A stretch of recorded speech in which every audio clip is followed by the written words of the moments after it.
starting in. Well, good evening, and depending on what part of the world you're in, maybe it's good morning to all our fellow denizens of UFO research and interest around the world. I'm Ross Coulthart from Australia in the sunny southern highlands of New South Wales, and in Los Angeles in the United States is my friend and colleague Bryce Zabel. G'day, Bryce. How are you, mate? I'm good, Roscoe, and I got to tell you, you're not the only one who gets confused. This whole thing, the U.S. just went on to daylight savings time, which is our Sunday, which I have learned that is usually your Monday, only we're off an hour, so it's really lucky that we even got together to do this on time. And the bulletin is that the U.S. Senate has unanimously passed a bill that has to be approved by the House and signed by the president that would make daylight savings time all the time here in the United States. So the more things change, the more they stay the same. Well, my friend, as you know, the world is a very weird place right now. I mean, not only is it the weather, I mean, it's raining here and it's meant to be summer, and it's honestly like an English winter. And I understand in Los Angeles, you're going into winter, and it's actually quite beautiful there. Well, actually, we're coming out of winter. We're now officially coming out of winter. That's right. We're coming out of winter. Now it's springtime. And I got to tell you, it's 75 degrees and beautiful here in Southern California. And I don't want to get into the whole mask issue with COVID, but I will just say one observation, just a journalistic observation is I went out for lunch today and you couldn't even find a place to park in the parking lot. Every restaurant was jammed and not a mask in sight. Well, maybe a couple of masks, but mostly people are done with it. And it was a very different time here. Everybody was out and it felt like kind of a public party that was going on. Isn't it strange, though, the way that COVID's been the dominant issue in the news for so many months now, in fact, for years. And now we've got this horrifying war in the Ukraine that's just dominating the news bulletins. And I think it would be remiss of us not to talk about the war in the Ukraine. And I guess the one takeaway I have, Bryce, is, frankly, if the Russians really do have advanced technology, such as has been suggested might have been manifested in the Tic Tac or the Go Fast or the Gimbal or these anomalous objects, drones seen by the US Navy off the US coast, they're sure as hell not using them in the Ukraine. They're taking a battering. I mean, this proves that we are twin sons of different mothers, my friend, because I literally had scribbled down the same thing. Does the Ukraine situation prove to us that the Russians don't have the UAP drone technology that at least officialdom has once in a while tried to float out there as an explanation? Because I think most people would believe if things are going as badly in the battlefield as they have been for the Russians over the past few weeks, that if they had it if they had that arrow in their quiver, they might have fired it. I think one of the things I'm really interested in is if you think about the connection, the clear nexus between UAPs and nuclear facilities, nuclear weapons, it does interest me to know whether there's going to be any increased sightings in and around places like Chernobyl and some of the other nuclear facilities in Ukraine, because there is this long history of a clear link between nuclear facilities and nuclear weapons and UAPs. And I'd love to know, I mean, if anybody's hearing of any incidents that have taken place in Ukraine, I'd love to know about it. Well, so would I. And obviously, it's a little concerning when you hear about Chernobyl under attack and nuclear power plants on fire and that kind of thing, particularly given the interference that has historically been associated with such things by UAP. So I don't know. I mean, it concerns me, and I just wanted to put a pin on the drone thing. Are you agreeing with me, though, that if they had a drone that was a UAP, that it could do the things that have been observed these UAPs doing, that they might have used it? Well, obviously, I mean, if they had technology like that, they would have used it. Can I just tell you, though, there's an incident that I think is one of my favorite incidents, if there is such a thing, involving UAPs over nuclear facilities. And it happened in Soviet Ukraine at a place called Belyukrovich in Soviet Ukraine on the 4th of October, 1982. And it involved an ICBM silo that was very nearly brought to the point of discharging its weapon and bringing the world very close to nuclear war. It's one of the times we've come the closest to nuclear war. And at this Balukrovich, forgive me if the pronunciation is wrong, Sounds good to nuclear me. weapons silo, at about 6 p.m, there was a large geometrically shaped object, 3,000 feet in diameter, hovering in the sky over the silo. And a Lieutenant Colonel Vladimir Platonev, a missile engineer, said that this UFO had a completely even surface with no visible portholes. And simultaneously, inside the ICBM missile silo, an emergency warning light indicated that a nuclear missile had switched to launch mode. The communications officer said that something had somehow entered the correct code to launch a Soviet nuclear missile from Ukraine. But Moscow hadn't ordered a launch, nor had any personnel in the bunker actually touched the control panel. And for 15 seconds, technicians were running around panicking because they were frantically trying to stop the launch. And then without any explanation, the launch sequence was abandoned. And when they later investigated, there was no fault could be found. It may have been in your book, but there's a quote from someone on that incident saying that person, that Russian who did not fire and who did what he could to not respond to those orders, was really the hero of the day. And that's certainly true. And I'll tell you the thing that really disturbs me. When I take no joy in hearing stories about how the Russian military is inept or not so good, because I certainly don't want them to prevail. But what I'm taking concern about is it is concerning if they have this large nuclear missile force and they're using possibly old technology and that they're not as on top of it as we wish they would be. These are concerning times. Oh, mate, if command and control is as woeful as it appears to be, logistics, command and control, communications is as woeful as it appears to be in Ukraine, we are at a very dangerous time in history. I think last time we spoke, we were talking about how close the clock is, the doomsday clock is to midnight. We're 100 seconds to midnight. It's the closest the doomsday clock published by the Bulletin of Atomic Scientists has ever been.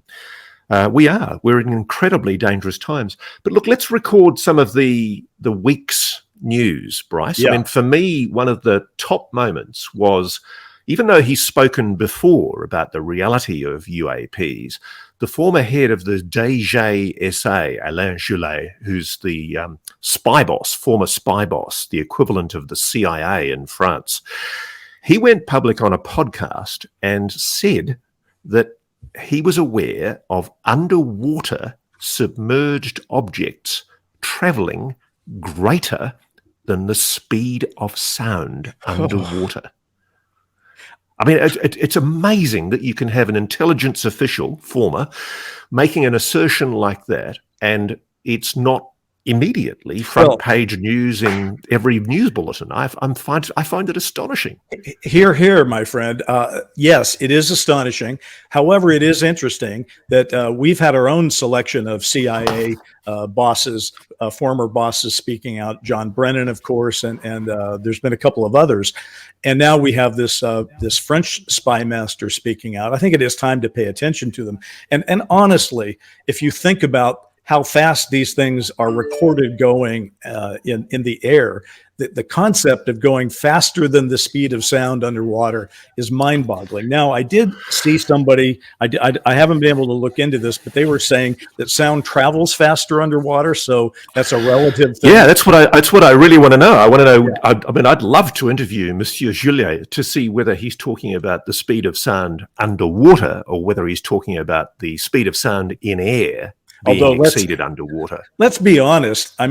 Nuclear submarines are pretty fast for what we've got, and they don't approach anything close to that, unless I'm missing something. Yeah, even if it's the sound, even if it's the slower version of the speed of sound in air underwater, right, you're talking about traveling 5 miles in 1 second. Okay. Now, I'm sure being an That's Australian, you're a pretty breathtaking. fast swimmer, but let's just say that exceeds most capacity for anything that we're aware of in water. And when you've got someone with a responsible job like him talking about it, I mean, it's just time to pay attention. We can't keep ignoring this. Now, we should also point out, because we pay attention to the historical bit of all this, spy masters have been speaking out for a while. And it goes back to Roscoe Hillenkotter, who was the first CIA chief back in 1960, speaking out. We'll talk more about those days in the rest of the show. But I mean, it is an amazing time, and I share your shock and amazement that when something like this comes out, journalists aren't just lining up to track him down for an interview. It just seems odd to me, and it still is odd. Yep, and also they're not covering what's going on in our Congress, because I think you're across the detail of this, but as I understand it, there was more legislation just in the last week or so, which has entrenched the transparency requirements from the intelligence community in the Defense Department. That's true. We're all talking about the requirements that were in the National Defense Authorization Act that was passed and signed at the end of last year. A lot of that language details how that's going to work. But what happened on a specific basis this week is that the omnibus bill for the $728 billion Defense Department budget was signed by President Biden after whatever this amount of time was. And that means that those mandates that were contained in the bill are now to be funded. Now, it's unclear how much they're going to be funded and at what level, of course, but they are to be funded, and there seem to be some teeth coming into it. But I keep hearing, as you seem to let on, that there are a number of people, I guess this would include Chris Mellon, who has voiced this opinion, who feel like there are voices and actors within the U.S. government, particularly in the Department of Defense, who would like to put the classification level back up again and make sure that the transparency isn't quite what we think it might or should be. Are you hearing the same thing? No, yes, I am. And this is very important, because one of the things that was never made entirely clear in the defence appropriation legislation that was passed at the end of last year in the Congress was just how much the public would be being told about the classified reports that are due to be provided to the congressional committees, the Senate Intelligence Committee and the Armed Services Committee in particular in the Congress. And it's not clear still just how much the public will be told in an unclassified version of what the Congress is secretly told, no doubt in skiffs in heavily protected committee hearing environments. Because the US military, according to Christopher Mellon and Lua Elizondo, they've both raised their concerns about this. Chris Mellon, the former Deputy Assistant Secretary of Defense, and Lua Elizondo, who was the chap that led the Pentagon's secret investigation into UAPs, at the time called the ATIP program, at least publicly. It was part of what was another program called ORSAP. But whatever the case, the new UAP task force is gathering intelligence and data from all over the United States government at the moment. And frankly, we're being told we're going to get snowed. And that's a worry. Well, it's a worry, and obviously it's good to have people on your side who don't want to get snowed.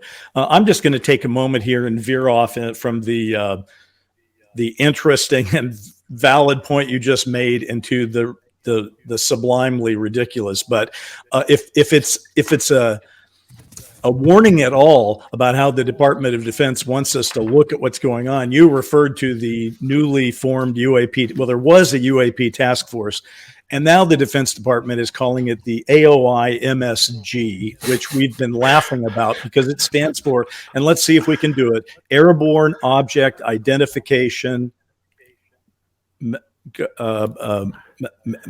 See, it's designed to be forgettable, Bryce. All right, designed to be forgettable. Now, folks, those of you who have been following us remember that a couple episodes back we just said, well, damn it, we're going to have to come up with our own way to refer to this office, because I don't think we want to go through the next years talking about EOMSGA or whatever. And as my wife pointed out, MSG to her means monosodium glutamate. And, the whole thing is strange. So, Ross, you and I have decided that at least for our purposes, we should call that office the UAP office, only UAP stands for something different now.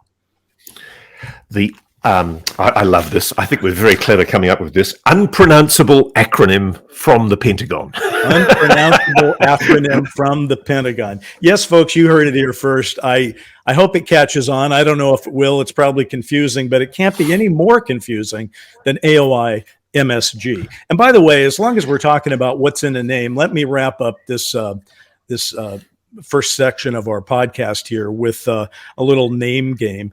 I remember it was on our very first show, Ross, and we talked about whether we would call these things UAP for unidentified aerial phenomena or UFO for unidentified flying object.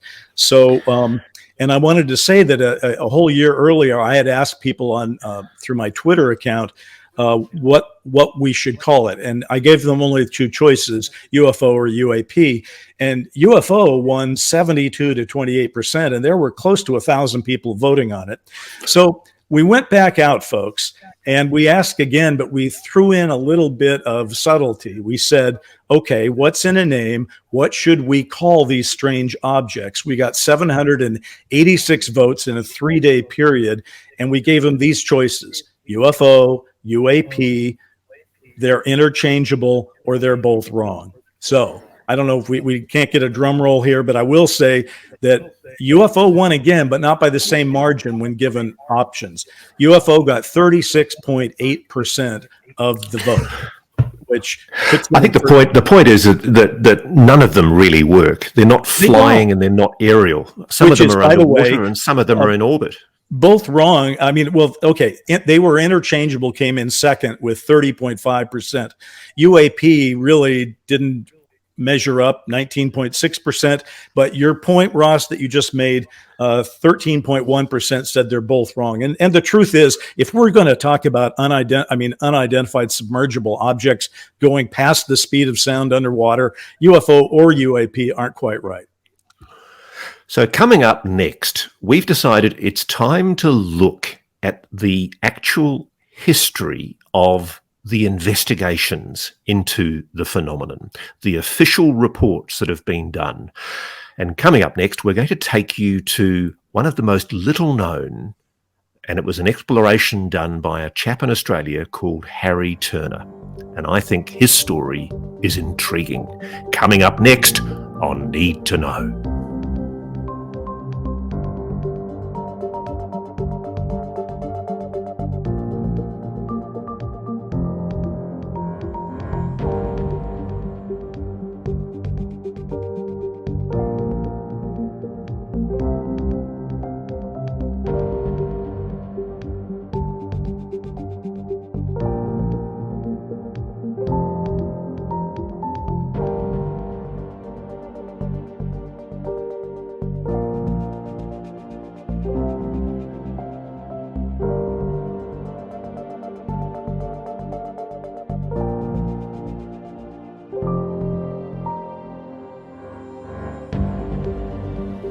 Well, we're back. And, Ross, as I've said many times, I enjoyed reading your book In Plain Sight, specifically because it talked a great deal about things that I didn't know a great deal about, what was going on in Australia. And I can pretty well go through the litany of reports that we've gone through here in the United States. But I was fascinated by this one about a Harry Turner, a man who was very intrigued by the UAP issue. And it's a hell of a story, and I wish you'd tell it. I'll take you to a lonely, empty desert, Bryce, round about 1960 at a place called Wewak in the middle of nowhere in South Australia at a place called Maralinga. And this is where the British government was testing its nuclear weapons. It had been doing these tests in its wisdom on Australian territory throughout the 1950s and the 1960s. And this, if you like, is our Nevada test range. It's one of the largest areas of ostensibly empty land in the world. It's massive. And there were actually nomadic Aboriginal people living there, and they suffered terribly as a result of these tests and lost a lot of their ancestral land. But we won't go there for the moment, albeit it's an important point. But there was a young scientist called Harry Turner, who was a physicist. He'd gone through Melbourne University, and he got roped in to helping the investigations into the bomb tests at Maralinga. Very, very secret tests. And he was a top secret cleared young physicist walking around as the health officer on these nuclear tests, making sure that the radiation was monitored and making sure everything was run properly. In the course of his work, he came across a group of sightings that took place at this place, UAP, which were never explained. And Harry essentially was intrigued because he concluded, as a result of what he'd seen, that these objects were possibly extraterrestrial, possibly flying saucers. And so as he progressed through the Defense Department, and in 1971, 1970, by that time, he was a scientific analyst with the Directorate of Scientific and Technical Intelligence, the DSTI, with Australia's Joint Intelligence Bureau, which is, I guess, the rough equivalent of your Defence Intelligence Agency at the time. It was like the spy agency for our Defence Force. And he was one of the chief geeks, one of the chief scientists. And in 1970, he pushed for a UFO investigation team inside the Department of Defence. And he made an incredibly lucid, well-formed argument that summarized what he knew, not just from people like Jacques Vallée, who even then was playing an influential role in commentary and public commentary, but also from his own liaisons with scientists not only from the US, but also from Britain, because one of the great untold stories is the number of sightings that took place during these British tests at Maralinga. They mirrored exactly what the US was seeing at its test facilities in the various atomic bomb sites in the Nevada test range in Nevada in the United States. And it was clear that something anomalous, some kind of intelligent craft was taking an interest in these nuclear weapons tests in Australia. And so he wrote a report in 1971. Before you get to that report, Ross, before you get to the report, let me just ask you a question. If he's mirroring what we were saying is going on, what would that be? What was being seen in Australia that was the mirror of what we were seeing here? He presented an analysis to his bosses, basically saying that the UFO reports that had been seen by US Air Force intelligence and by Australian intelligence were real phenomena that had flight characteristics so far in advance of US aircraft that only an extraterrestrial origin could be envisaged. And he explained to his bosses how the CIA, through its Office of Scientific Intelligence, the OSI, initiated an inquiry that eventually led to the I always loved the term grudge. The inquiries like Project Sign and Project Grudge inside the US. I've always joked to myself that Project Grudge was the US military begrudgingly having to do an investigation into the whole issue of UAPs.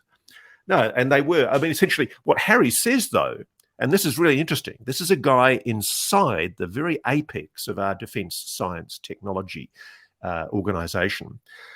He actually said candidly that the CIA was so alarmed at the number of UFO sightings that they were concerned the Russians, the Soviets, might take advantage of such a situation.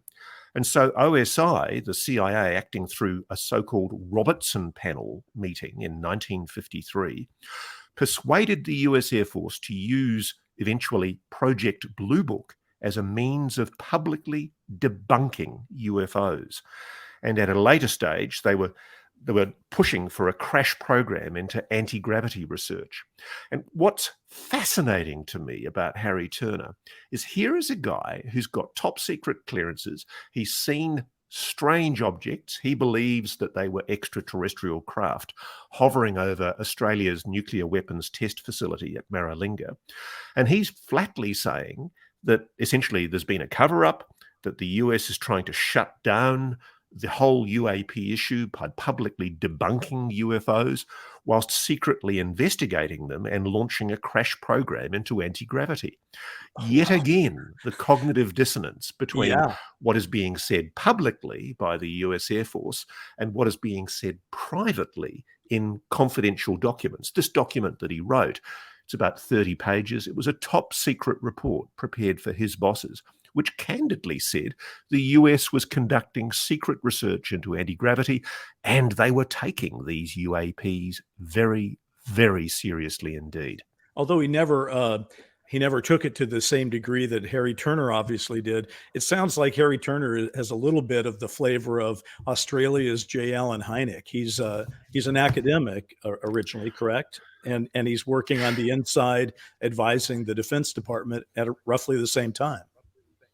Yep, he was an academic and he was a maverick. In fact, Bill Chalker, who's a UFO UAP researcher here in Australia of great renown, told me last week that one of Harry's former colleagues, acknowledged that Harry was very naughtily spending about 80% of his time as a defence scientist investigating UAPs because he was so fascinated by the issue. And what I really recommend Harry's report because you can read it in the National Archives of Australia, and we can put the link up on the program later. Yeah. But he essentially described what you and I take for granted, but which is very rarely articulated, which is he essentially described that the US Air Force erected a facade of ridicule to shut down public investigation into the UAP issue. And the Australian Air Force, together with many other countries of the world, he said, give credence only to the US Air Force public facade and appear to have uncritically accepted the associated information. And Harry acknowledged that this information has been widely discredited by retiring US service personnel formally engaged on UAP investigations, as well as by scientists and private citizens. He was telling his bosses that they needed to launch a UAP investigation program. And what's really interesting is they supported him. They were keen. Was there any kind of ongoing Australian investigation going on at that time when he was suggesting, let's get really serious and let's take this on? Were we at least never had anything doing something? We never had anything as structured as Project Blue Book, which was the exhaustive, I think went for nearly 20 years investigation by the US Air Force. But if you go through the files of the correctly named DAFI, the Department of Air Force Intelligence in Australia, they've got thousands of reports of UAP sightings right across the country. And it shows that they were monitoring and tabulating and assessing any UAPs at all, or UFOs as they called them at the time. They were taking it seriously. And what seems to have happened is there seems to have been a consultation between the Department of Air Force Intelligence and the Air Force Office of Special Investigations in the United States. Because initially, Harry's bosses were very supportive. They were actually giving voice to the idea that, yes, there might be a case for even a quick reaction force to actually take this so seriously that when there was a UFO UAP sighting, a team could be deployed, including Harry, to go and investigate these cases, kind of like an X-Files investigation. So he writes this report and he tells them, you guys better get on the stick here and you need to do this investigation. You need to step your game up. You need to be taking teams out to these sites. Did they do anything with this report, or did they just file it away and say thank you very much? It got shut down. It got shut down. And in fact, there's the most delightful letter on the front of the file where I think one of the senior people in the defence science area of the Defence Department says, I am not convinced there is a sufficient scientific intelligence component in the UFO problem, such as to warrant any diversion of Australia's very limited resources for scientific intelligence research. It is evident that there still is considerable controversy concerning UFOs, and this will undoubtedly continue until the subject is fully examined by some competent authority. Such an examination, however, would require a considerable effort to collect information on UFO sightings, to investigate reports of such sightings, and to examine all information in an objective and scientific manner. It is for consideration as to whether the Department of Defense would afford such an effort. So basically, they used money as the excuse. They said they couldn't afford it. I don't for a minute like what that person said in his response, but I sure do like hearing you read it. I feel like you do the Aussie bureaucrat voice better than, I mean, it's a great job you've done there. Listen, I think Harry Turner we will post that file, or at least we'll post the link to that file so people can read the report. It makes a hell of a read. I've read it. And when we come back, by the way, what we're going to try to do is one of Harry's contemporaries in the United States was a Captain Edward Ruppelt. And Ross has been talking a little bit about Blue Book. We've all heard about Blue Book, but you may not have heard all about Ruppelt and some of the things that he did in the early days. Very fascinating. So stick with us. We'll be talking about that on the other side.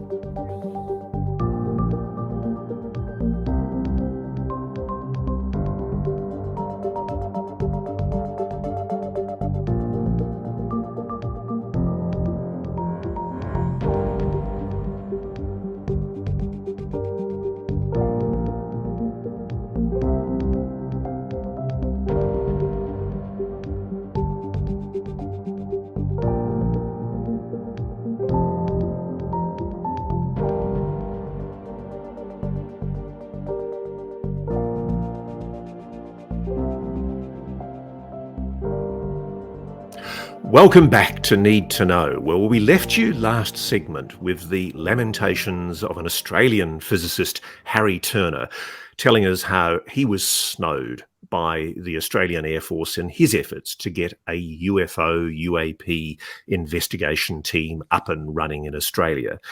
And he lamented that essentially the RAF, the Australian Air Force, was guided by the US Air Force, which was essentially allaying public interest by denying the reality of UAPs or UFOs.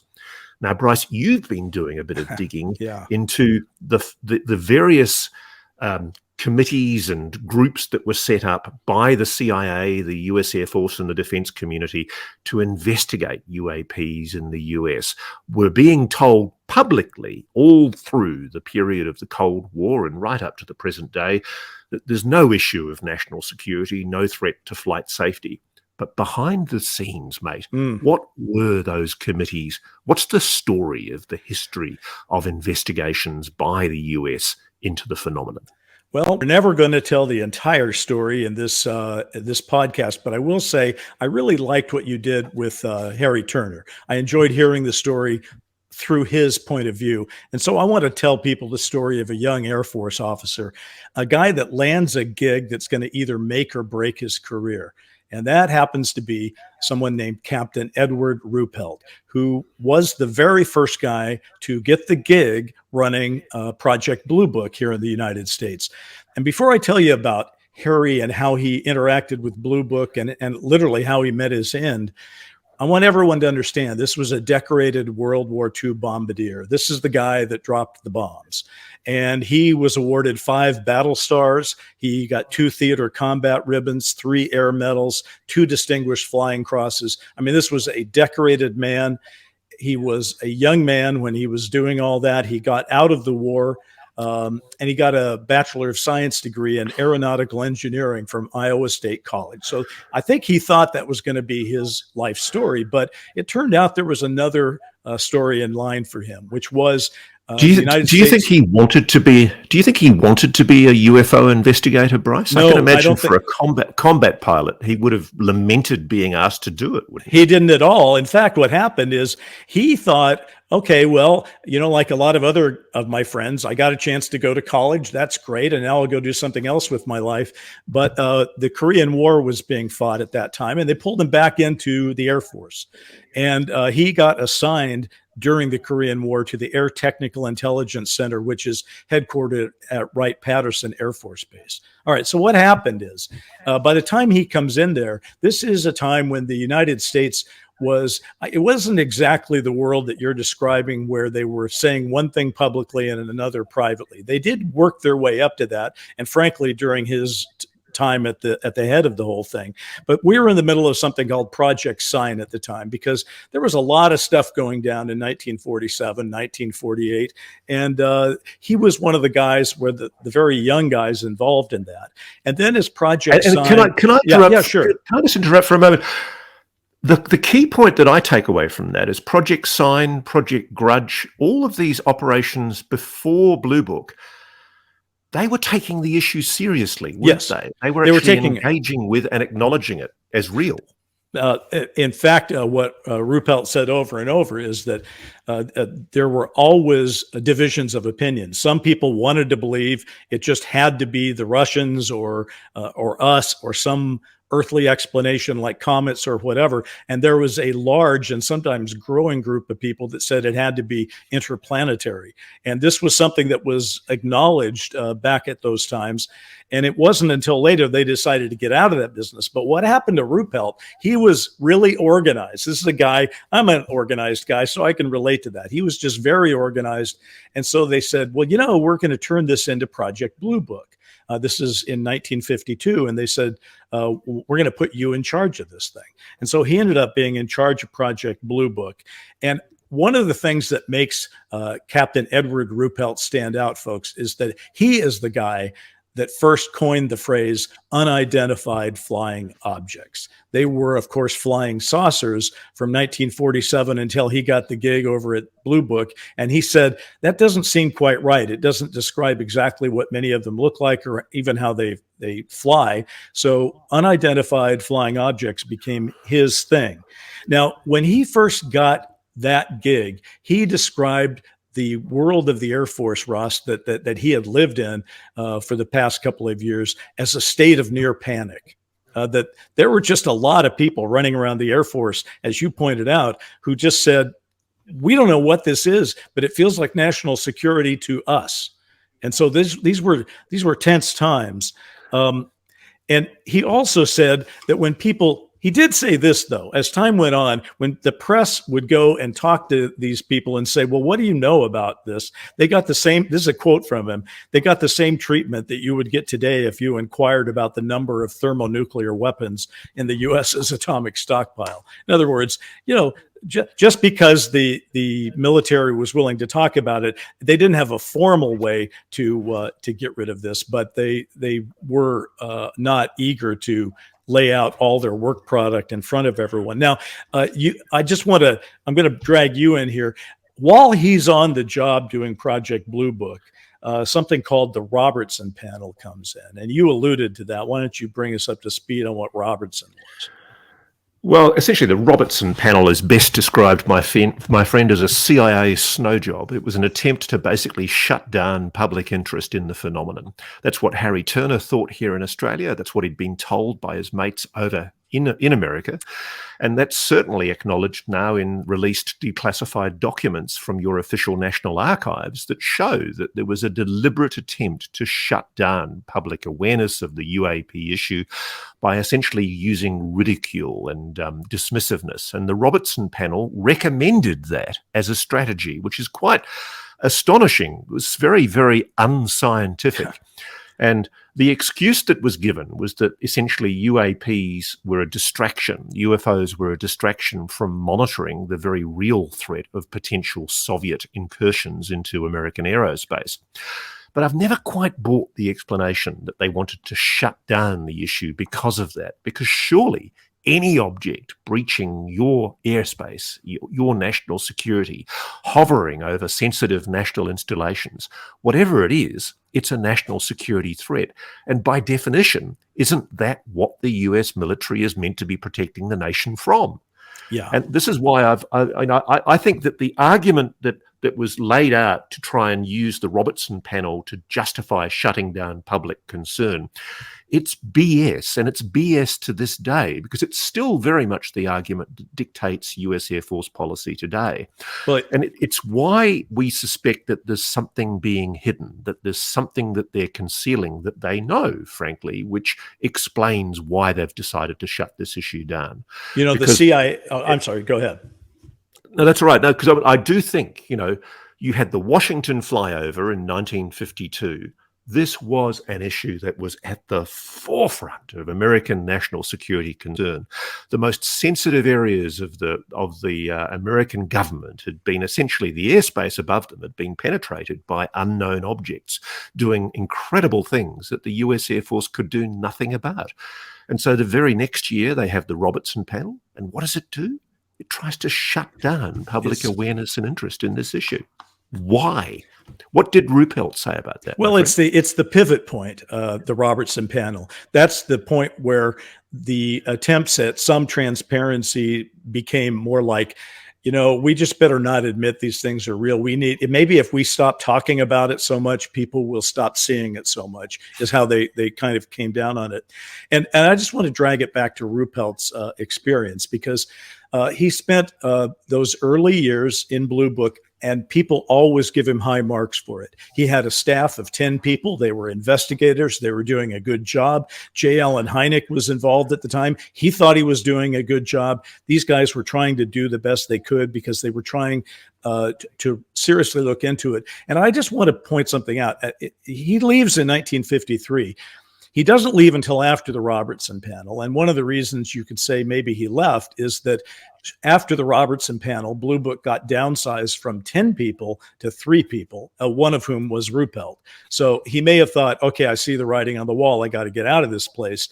But one of the reasons people liked him, and that he is kind of a hero of the movement, if you will, is because he was willing to be honest about this very concept of proof.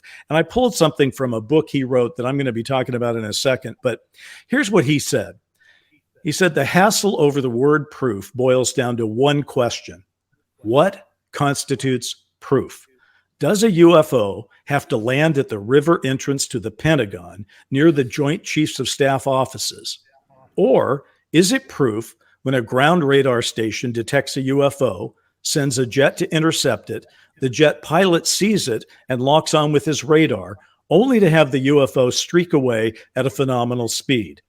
Is it proof when a jet pilot fires at a UFO and sticks to his story even under the threat of court-martial? Does this constitute proof? So that makes him stand out.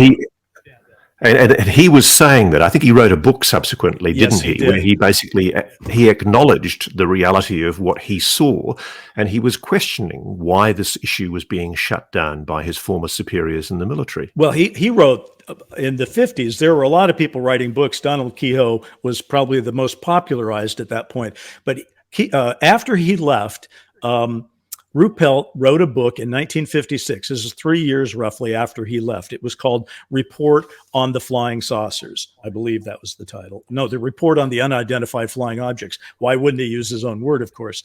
Now, he wrote a 1956 edition that is astonishing. I've been listening to it and reading it. It's quite full of cases, and any one of these given cases would probably make you go, well, okay, I need to know more about that. That's incredible. And yet, and this is the crazy thing, it was very accepting that UFOs might be interplanetary. It was very accepting that they were real. And guess what? 4 years later, 1960, Edward Ruppelt puts out a revised edition of it where it's the same exact book, except 3 chapters have been added to the end. And I've read them now. And those 3 chapters basically say, never mind. He basically says of UFOs in his 1960 book, I'm positive they don't exist. There's not even a glimmer of hope for the UFO. Now, I want everyone to understand, I'm not trying to be a crazy lone gunman here, but after he wrote that in 1960, a few months later, he died of a massive heart attack. All right. And he was only 37 years old. So I just put that out. That's his coda. He told the truth, and then he had to pull it back, and then he died. Do you think he was snowed? Do you think he was told to pull his head in by his bosses? I think Is that your suspicion? Yeah. I'm not going to, by the way, argue that he was murdered or anything. I mean, who knows? I mean, I think that's a bridge too far for that leap. But was he snowed? I think what he was told was you can't, if you want to continue to work in the way that you're working, you're going to have to pull some of that back. And I think he did, because the same exact thing happened with Admiral Hillenkotter, the first CIA director, who actually spoke openly in 1960, and in 1962 pulled it back. So there was somebody on the inside was telling people, don't be so open. So 60 years on, my friend. Let's roll forward 60 years to 2022. Yeah. Has really that much changed? I mean, I know we're being told now that we're going to get transparency. We're going to get some kind of disclosure from the Congress later on this year with the NDAA legislation. But really, aren't Mellon, Elizondo and others right? Isn't it more likely than not that we're going to get snowed, and that the forces that for some reason want to keep this issue secret, want to suppress it from public awareness, are just going to keep it secret? I like to think no. I'll tell you why. I know that that's easy to say, and I will agree with your initial point, which is it does feel like we've been here before. I mean, as I said, I've spent the last few days reviewing Edward Ruppelt's report on the unidentified flying objects, and it feels very similar to what we're going through right now. I mean, the cases are like, oh my God, that's exactly what just happened last year or this year. So you do get a lot of that. Now, what is different? I'll give you just one thing that's different. As Ruppelt said when he was talking about proof, they had pilots saying they saw things, they had some radar returns, etc. Well, we've already gone beyond that. We have better data. We're getting the data from private enterprise, and we're getting the data from the government. Even if the government turns off the spigot, there are leaks, there is data to be seen. And the data that we're getting is what gave us those 3 videos in 2017. So maybe not. Maybe it's not the same. So for me, my takeaway from the Ruppelt story, and indeed from the Harry Turner story, is the importance of keeping up the pressure on our democratically elected representatives. It's vitally important that if people want to know the real story, they keep the pressure up. We'd better be thinking about wrapping up, my friend, but do you agree with that sentiment? I do. I think we've entered a new period here. If there is something new about it, it is the sense that the people are actively marshaling their forces in a different way. In the 50s, where Ruppelt, and then in the 60s, where Harry Turner were operating, it was a different world. There were other things they were protesting. I guess you'd say that about today. But I do think there are some of the people who are speaking out, like Elizondo and Mellon, and now increasingly former presidents and CIA directors, there's an accretion of all that feels different to me. It does. Yeah, that's my takeaway. My takeaway is that we're now in an unprecedented period where, okay, back in the 1950s, in the very early 1950s, they were admitting that the phenomenon was real. But now there's a level of momentum here, and there's a public awareness that didn't exist back then. And that's what we're going to continue to explore on Need to Know. I think we might need to wrap it up now, my friend. But let me just do a little housekeeping here, because people want to know, how can I get to know more about Need to Know? What do I need to know about you guys? We have a website, a home base, if you will, and you're looking at it now. It's needtoknow.today. And that's basically got everything. And we come to you in 2 ways. We do have this podcast, and we're really appreciative of everyone who's listening to it. And then we, on a secondary level, put it out as a video on YouTube. And you can find both of those ways through that needtoknow.today. So, okay, I'm done. We should get out of here. Best wishes to all of you, and thanks very much for listening and watching this latest episode of Need to Know, and we'll be back with more looking under dark rocks of UFO transparency sometime very soon. Good to talk to you. We can handle the truth. People, get ready.